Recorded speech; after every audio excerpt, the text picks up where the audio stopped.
Ya bareng-bareng. Bismillahirrahmanirrahim. Semuanya menyaksikan. Yang ikut menyaksikan semuanya berpahala. Asyhadu an la ilaha illallah wa asyhadu anna Muhammadan Rasulullah. Saya bersaksi dengan sebenar-benarnya bahwa tidak ada Tuhan kecuali Allah. Dan saya bersaksi dengan sebenar-benarnya bahwa Nabi Muhammad adalah utusan Allah. Alhamdulillah. Shallu ala Nabi Muhammad. Shallu ala Nabi Muhammad. Sah kamu jadi orang Islam. Dan mulai kamu lahir sampai hari ini semua dosamu diampuni oleh Allah Subhanahu wa taala. Ribuan orang yang hadir ini yang paling suci kalian bertiga. Doakan pengajian ini istiqomah. Mudah-mudahan ila akhir zaman. Semua yang ada kamu doakan mudah-mudahan dosanya diampuni oleh Allah. Semuanya disucikan oleh Allah Subhanahu wa taala. Saya yang bisa berdoa mudah-mudahan bersama di dunia bertetangga di surga.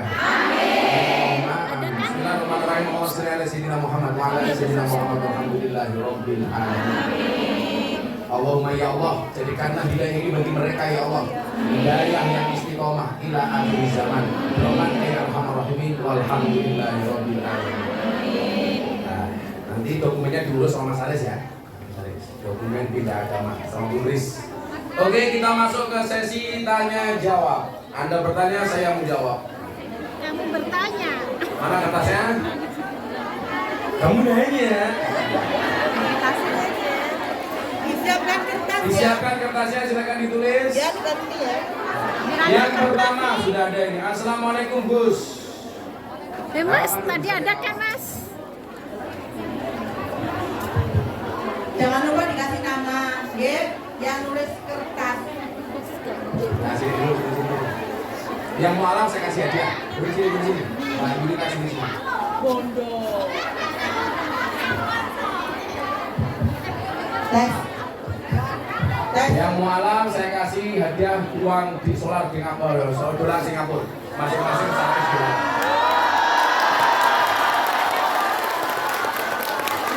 Lebih mukena ya. Lebih mukena sama kita. Jangan sempak. Kamu juga ingin sebagai mas kawin. Sama ini mas kawin kau. Jebol goyang inongnya. Silakan disiapkan kertasnya. Saya mau tanya, saya punya 2 ibu. Yang satu ibu kandung, yang 2 ibu angkat yang membesarkan saya. Menurut Gus, jika harus memilih salah satunya, saya harus memilih yang mana?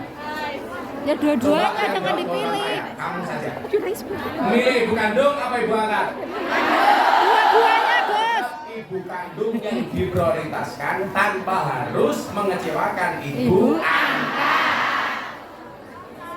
Kenapa demikian Gus? Ya, Imam Ali bin Abi Thalib berkata, jika seorang anak berbuat baik 24 jam seumur hidupnya, itu tidak mampu membayar jasa seorang ibu ketika melahirkannya. Seumur hidup loh.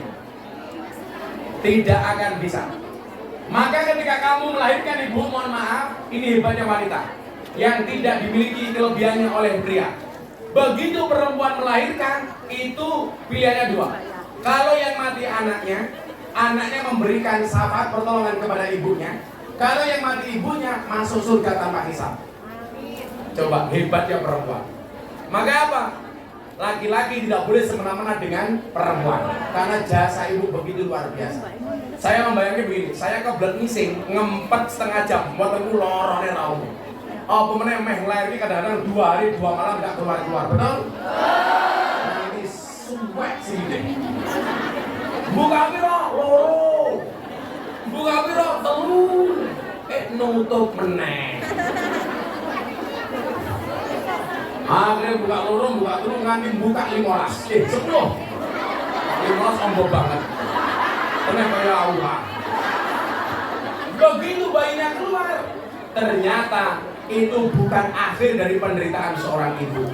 Begitu bayi keluar, dokternya datang, Bu, dondomi dulu. Masa yang dipasang resleting ini kepinggir. Masa resleting gitu. Kan bisa diatur. Oke ini ya, mengutamakan tetap ibu kandung, tapi tetap harus berbuat baik dengan ibu angkat. Jangankan ibu angkat, dengan orang lain saja kita tetap harus berbuat baik. Lagi. Nggak ada kertas, Gus. 2 orang bertanya. Sudah, 2 orang bertanya sini. Ayo siapa yang bertanya? Itu ada. Sini kita ke sini. Yang bertanya. Nggak cepetan. Assalamualaikum Gus, apa hukumnya ayah tidak menafkahi anaknya? Ayah durhaka. Dari anak yang tidak dinafkahi ayahnya. Bukan hanya anak durhaka pada ayah, ayah juga durhaka kepada anak. Menurutnya, Api. Apa hukumnya ayah tidak menafkahi anaknya? Dari saya, anak yang tidak dinafkahi ayah. Curhat. Ini pokoknya sendiri.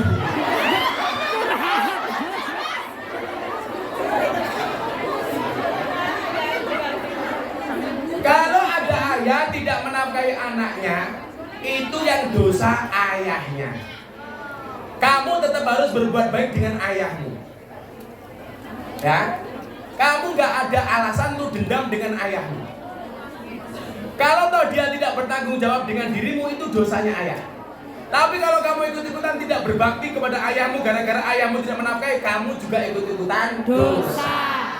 Makanya nyuwun sewu, kalau dia berbuat jahat tetap kamu berbuat baik. Dia jahat, yang nanggung dosanya dia.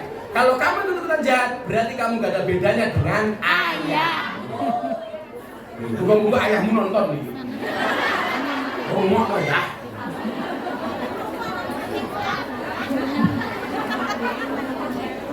Assalamualaikum Gus, saya anak dari Kadal.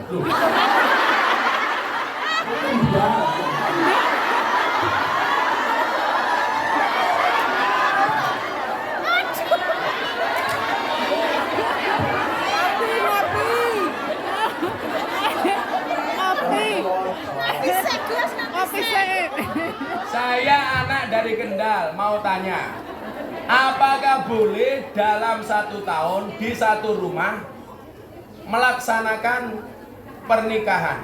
Ini mesti pilih. Pernikahan 2 kali. Apakah boleh dalam 1 tahun di satu rumah melaksanakan pernikahan? Misalnya, saya bulan 12, adik saya bulan 6. Mau bendino ya itu.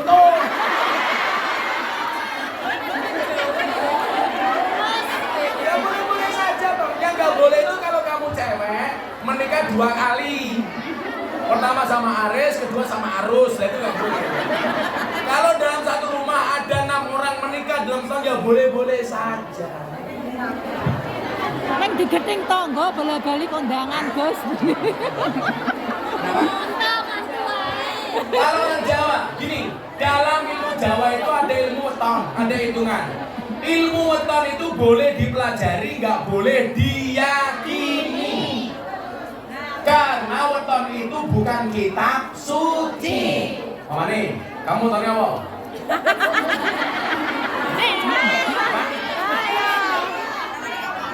Oh tahu, kamu tanya apa ibu ini?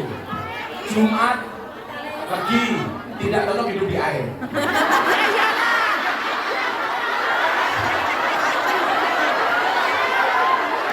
Ayo mendulang kok ya. Yang cocok hidup di air buaya lah, Pak ikan. Kamu tanya apa? Aing apa? Prabu Aing, sok ibu yang papat, model. Yes. Ilmu weton boleh dipelajari, nggak boleh diyakini. Saya pernah menikahkan santri saya gara-gara ibunya tidak berani menikahkan. Karena menurut dukunnya, kalau ini dinikahkan ibunya mati duluan. Gara-gara apa? Yang laki-laki wetonnya wage, yang perempuan aing. Makanya giling. Kalau menikah ibunya mati duluan. Saya bilang, kalau wage sama baik ya gege. Kalau wage sama wage ya gege. Kalau wage sama kliwon ya kliwon. Nah wage kalau gigeli. Ayo mau diyakini. Kayak saya ini mamanya, weton saya minggu pahing. Saya jadi titenan, pengajian rutin di pondok setiap malam minggu pahing. Itu saja, nggak lebih. Nggak usah terlalu diyakini, cukup dimengerti. Tapi memang bagus kalau Anda punya anak lahir minggu pahing. Setiap minggu kamu puasani untuk anakmu. Itu bagus, puasa tirakat orang tua untuk anak. Di ilmu titen. Orang bikin 6 yo itu. Pertama mbaknya nomor 1, minggu 2 mbaknya nomor 2 itu toh. Tapi digeting tonggo. Digeting tonggo. Boleh beli kondangan. Oh, Mbak. Yang nikah itu murah, Bu, yang mahal, gengsi. Nikah di KUA itu gratis, yang mahal itu resepsi. Makanya janda di sini kalau ada cowok suka sama kamu, katakan sama cowok, Mas, kalau kamu cinta sama aku janda, ingat, pilih satu di antara dua, halalkan atau tinggalkan. Ngakune muslimah, senengane rumah karo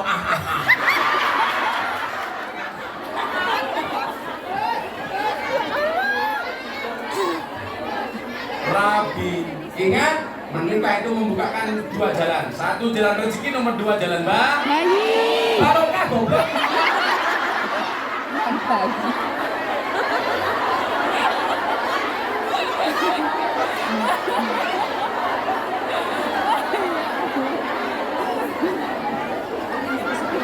Nama Eni Kurniawati. Gus, saya mau bertanya, saya ditinggal bapak sejak bayi tanpa nafkah dan kabar. Umur 31 tahun, alhamdulillah saya bertemu beliau untuk pertama kalinya. Saya sudah memaafkan, tapi saya masih susah berbakti padanya. Apakah saya berkewajiban menafkahi beliau di hari tuanya, sedangkan dia punya 3 anak dan istri yang sekarang? Tetap kamu berbuat baik dengan bapakmu semampunya. Kalau kamu sudah punya suami, tentunya atas izin suami. Karena taatnya anak itu berubah bagi anak perempuan. Kalau anak laki-laki, baik dia menikah, belum menikah, dari belum sampai menikah, tetap taat kepada orang tuanya. Tapi kalau istri, tadinya taat sama orang tua, begitu menikah harus taat kepada suami. Yang perlu Anda ingat adalah, biasanya rusaknya hubungan suami dengan orang tua itu biasanya karena intervensi istri. Hati-hati, kamu nggak boleh mengintervensi hubungan suamimu sama orang tuanya. Yang perlu kamu tahu, besarnya suamimu karena air susu ibunya, bukan susumu.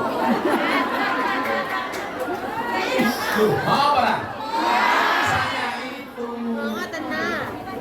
bukan susumu. Kamu tahu kenapa namanya susu? Karena jumlahnya 2. Kalau 1 so.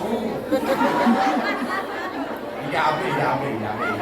Assalamualaikum warahmatullahi wabarakatuh. Gus, apa hukumnya kawin lari?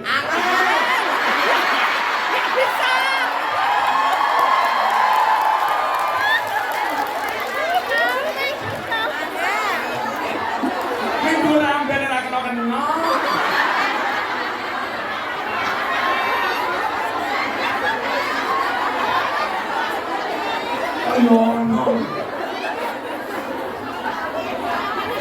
Apa hukumnya kawin lari? Sah apa tidak karena tidak direstui orang tua? Oh, tidak sah. Kalau posisimu perempuan harus ada wali. Kecuali kamu janda. Itu ada kaul yang membolehkan seorang janda tidak menggunakan wali. Kenapa? Karena janda sudah dianggap berpengalaman.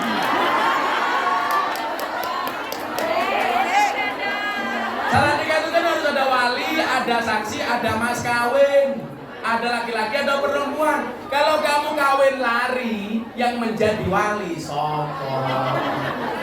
Lagian kawin lari, bunga kadok.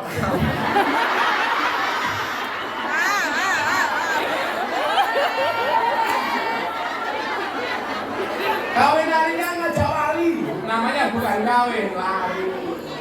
Jadi nggak sah, nggak boleh. Harus ada wali, ada 2 saksi.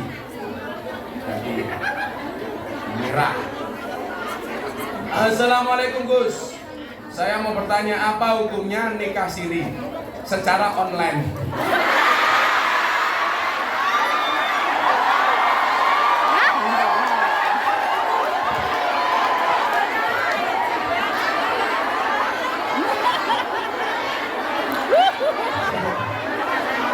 Nikah siri online, yang ngelonmu. Oh no. Saya coba ini lahir, orang lahir, tapi mau download.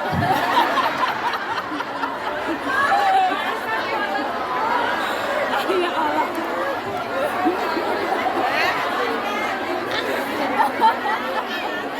Saya minta kamu.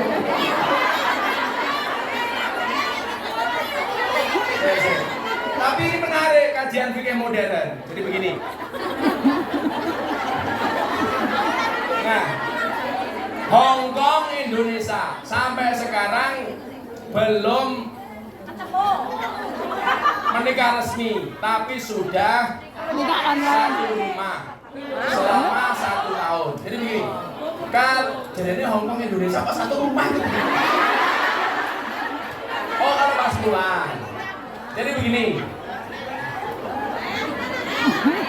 Kalau ceweknya di Hong Kong, cowoknya di Indonesia, boleh nggak menikah secara online?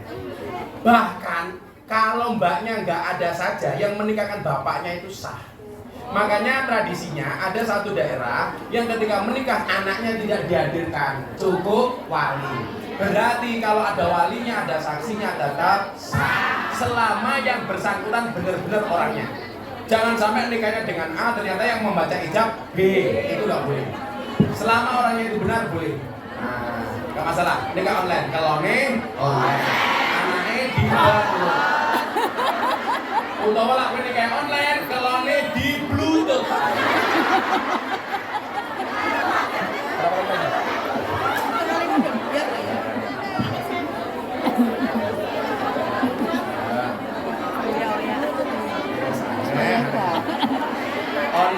Online.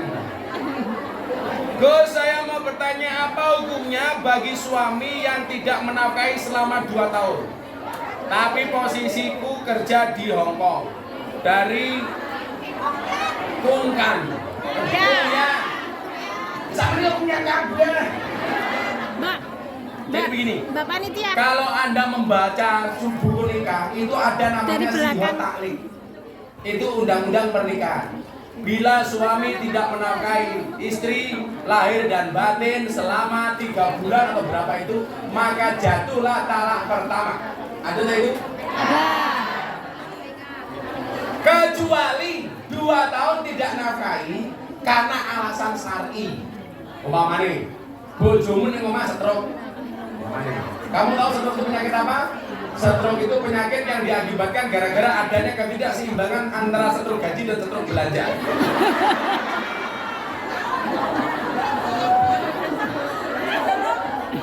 Stroke itu penyakit yang diakibatkan gara-gara senyum yang tidak seimbang.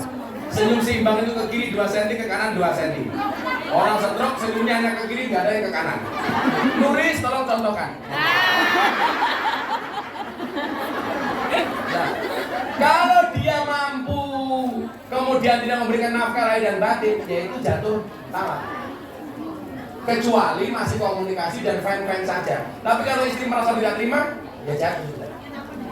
Apalagi kalau dia mampu. Minimal komunikasi coba. Alasannya apa? Atau perlu diwakilkan? Jojo. Gus dari Ngawi. Kowe masake? Ora. Mau bertanya, kalau ibu menikah lagi, apa hukumnya wajib menafkahi sesuai maunya? Iya tadi. Terus ibu gak menafkahi piye tadi? Kalau ibu menikah lagi, Udah, permisi. apa hukumnya wajib menafkahi sesuai maunya? Jadi begini, kewajiban nafkah itu dari suami, dari anak itu berbakti semampunya. berbakti semampunya. Terutama kalau berkaitan dengan kebutuhan pokok. Kok ibumu kekurangan nggak bisa makan, minum dan lain sebagainya, nyandang, tolong itu dipenuhi. Tapi kalau dek, tunggu aku apartemen, mbahmu bu, kuat aku.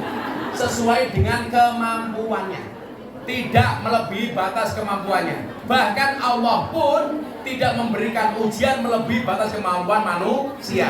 La yukallifullahu nafsan illa wus'aha. Apalagi dengan manusia.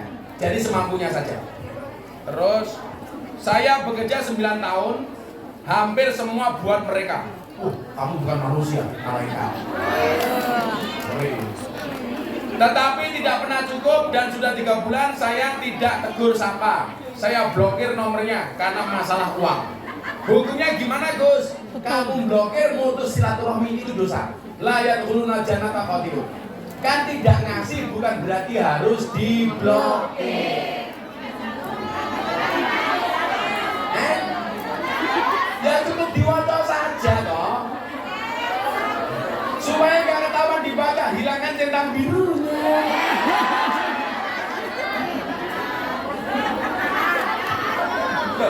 Daripada diblokir, kan memutus tali silaturahmi. Layan khuluna jannata qatilun. Tidak akan masuk surga orang-orang yang memutus tali silaturahmi.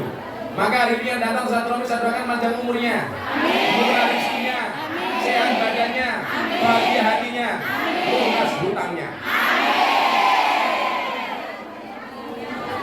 Gus, apa hukumnya suami minta surat cerai? Apakah itu sudah termasuk talak? Ya jelas.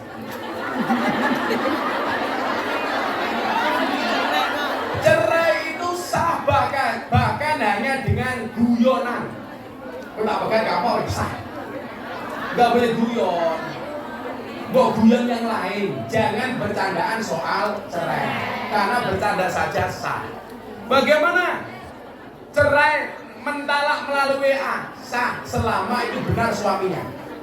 Jangan sampai HP-nya dibajak sama orang seolah-olah itu suaminya, kemudian menceraikannya. Itu gak sah. Tapi kalau benar dia suami walaupun dengan WA dia sah. Dia minta pegat sah.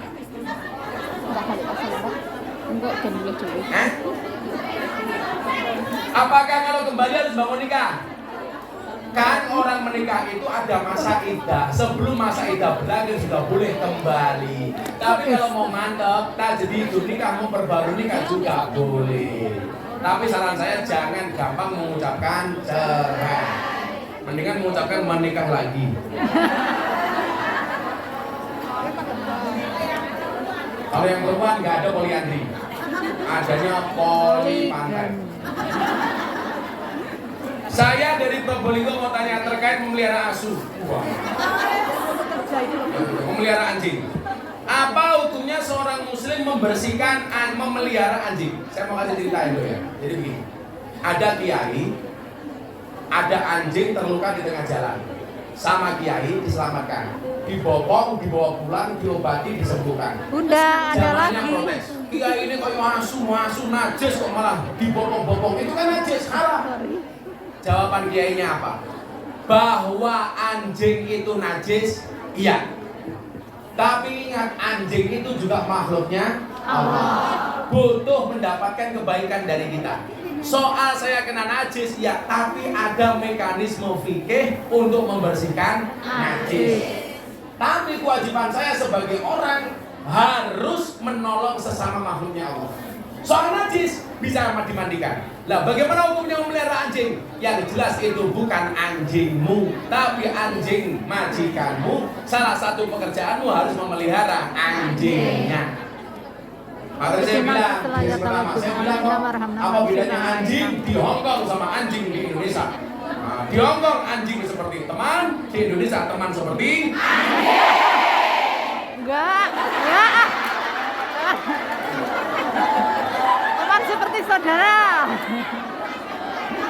Faktanya kan seperti itu. Ini coba ya, kamu tahu nggak pelajaran hebat dari anjing? Kalimat ini sering saya sampaikan. Dulu saya nggak habis pikir. Ada ustadz cerita pengalaman habis nabrak anjing, bangganya minta ampun. Bener kan? Pernah lihat kan di medsos itu? Itu logika berpikirnya bagaimana? Bahkan ada anjing yang ditakdirkan masuk surga, anjingnya Ashabul Kahfi. Ada peribahasa begini loh.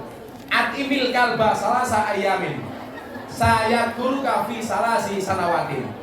Berikanlah makan kepada anjing 3 hari, maka dia akan mengingatmu selama 3 tahun. Jadi kalau belajar taat, belajar dari anjing. Tapi sebaliknya, wat imin nas salasa sanawatin sayang saka fi salasi ayamin. Berikanlah makan kepada manusia 3 tahun, dia akan melupakanmu selama 3 hari. Ngasih makan anjing 3 hari, diingat-ingat 3 tahun. Ngasih makan manusia 3 tahun, dilupakan 3 hari. Alhamdulillah ini dari. Maka saya bilang banyak teman seperti anjing.